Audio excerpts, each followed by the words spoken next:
Welcome back to the deep dive.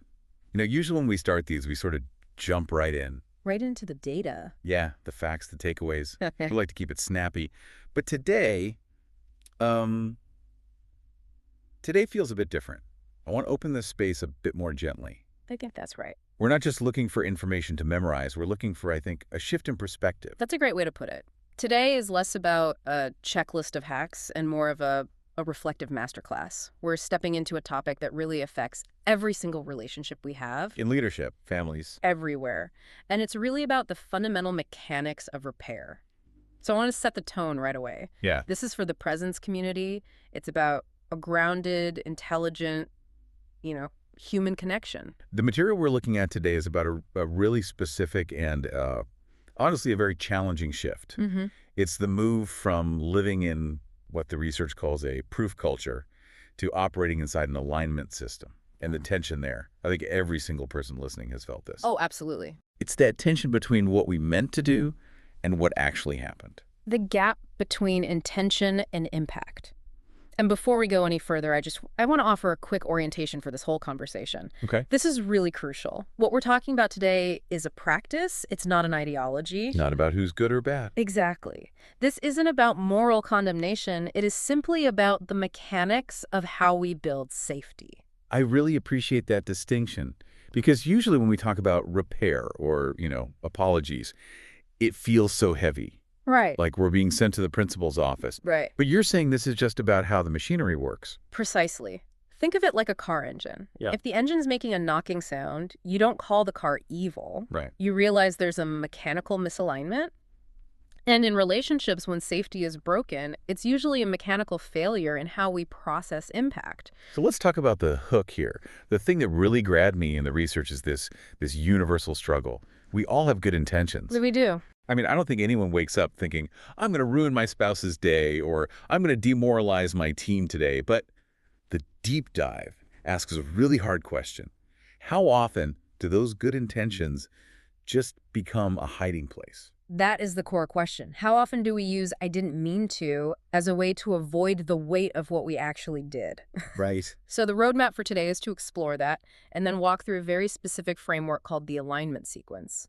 It's designed to move us from these abstract ideas of love, which are easy to talk about, to the concrete reality of safety. Okay, let's get into the weeds. Proof culture versus the alignment system. When I read the definition of proof culture, I felt seen. And not in a good way. I think we all do. It describes a mindset where the main goal is just proving I am good. It's a defensive posture. In a proof culture, the operating system is running a very specific code. And that code is, my intention should outweigh your experience. Can we play this out with the real scenario? Because I think we all do this without even realizing it. Yeah, let's do it. Okay, let's say I'm a manager. I forget to send a crucial email to my team member, Mark, about a deadline. He misses the deadline, he gets stressed, he feels set up to fail. Okay. So when Mark confronts me, my immediate reaction is, Mark, I've been incredibly busy, I didn't mean to sabotage you, I'm on your side. Right, and pause there. Just pause right there. That is proof culture in action. How so? Mark is coming to you with an impact, stress, failure, confusion. Your response is to prove your character. I am busy. I am on your side. I'm defending my intention. You are prioritizing the defense of your intention over the reality of his experience. But hold on a second. I'm going to play devil's advocate here. Yeah. Isn't my intention relevant?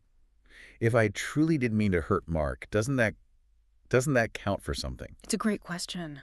I feel like if I just admit I messed up without explaining why, I'm basically admitting to being a villain. And that's the fear talking. Yeah. It is, and it's a valid fear. But here's the thing. In an unsafe system, intention replaces accountability. Say more about that. If you can hurt Mark, but then talk him out of his pain by explaining how busy you were, you haven't repaired a thing. You've just used your intention as a shield. A shield. That image really sticks. Research says, if your good intentions are used as a substitute for repair, the intention becomes a shield, not a bridge. Mm-hmm. So I'm just standing behind my goodness, and Mark is left alone with the mess I made. Precisely. You remain good, but the relationship remains unsafe. Now, let's contrast this with the alignment system. Okay. The goal shifts. It's no longer prove I am good, it's align my actions with safety. The mindset shifts from measure me by my heart to measure me by my impact. Measure me by my impact. That requires a lot of internal authority. Right. Means I have to accept that my intentions, no matter how golden they are, they don't cancel out the fact that I stepped on your foot. That's the classic analogy, isn't it? If you step on my foot and you say, oh, I didn't mean to, my foot still hurts. My foot still hurts. In an alignment system, you stop trying to convince me not to feel pain and you start addressing the foot. You accept that impact is the metric of reality. Okay, so we want to move out of this defensive crouch and into alignment. Yeah. How do we actually do that? The material gives us this very specific framework, the alignment sequence. Yes, a 7-step process. And I really want to walk through this slowly because I think we usually rush the middle parts. We do. And the research is so clear. If you skip steps, love becomes a claim instead of a reality. It's just words. So step 1 is intention, what you meant to do. Step 2 is action, what you actually did. Right. So in my example with Mark, my intention was to support him. My action was forgetting the email. Simple enough. But notice most people stop right there. They think, I had a good intention, I made a mistake, I said sorry, we move on. But the breakdown, the real failure, happens at the next juncture. Which is? Step 3, which is impact, how it landed on the other person. And step 4, which is feedback, actually listening to that impact. And this is identified as the crucial focus area. Steps 3 and 4. Why is this the stumbling block? Because it hurts. It really hurts. It requires us to drop the shield. Right. You cannot move to repair until you stop defending step 1, your intention, and you start truly listening to step 3, the impact.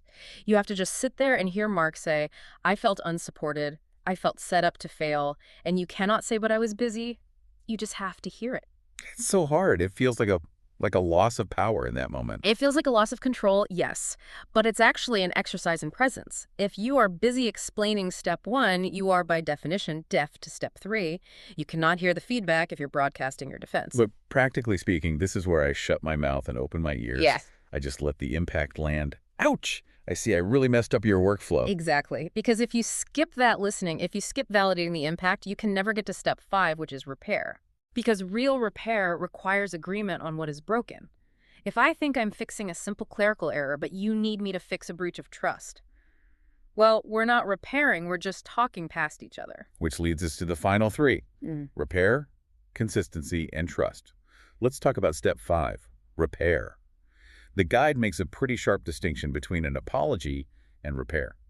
This is critical, I think, especially for the presence community to understand this. An apology is often just. It's a social lubricant. Sorry about that. Just words. Just words. Repair is defined as the practice of addressing harm directly, taking responsibility, and changing behavior. An apology can be words. Repair is always work. And then step 6, consistency. This is the unsexy part, isn't it? This is the part that takes time. It's the only part that actually matters for long-term safety. The text notes that change behavior over time is the only proof of correction.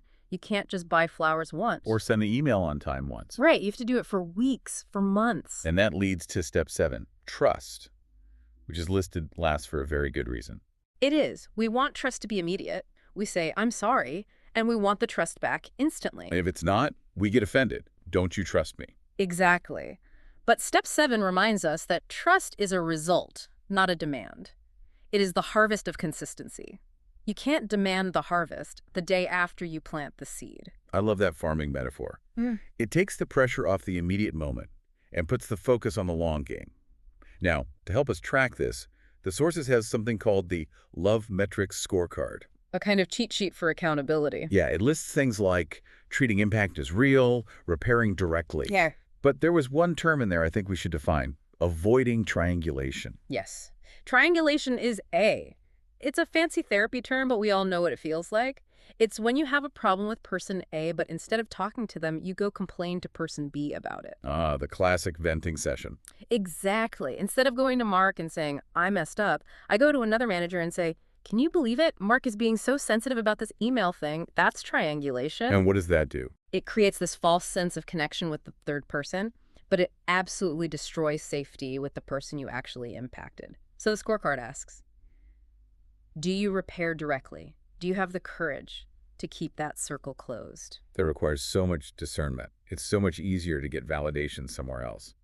But speaking of validation, this is where it gets really interesting and maybe a bit uncomfortable.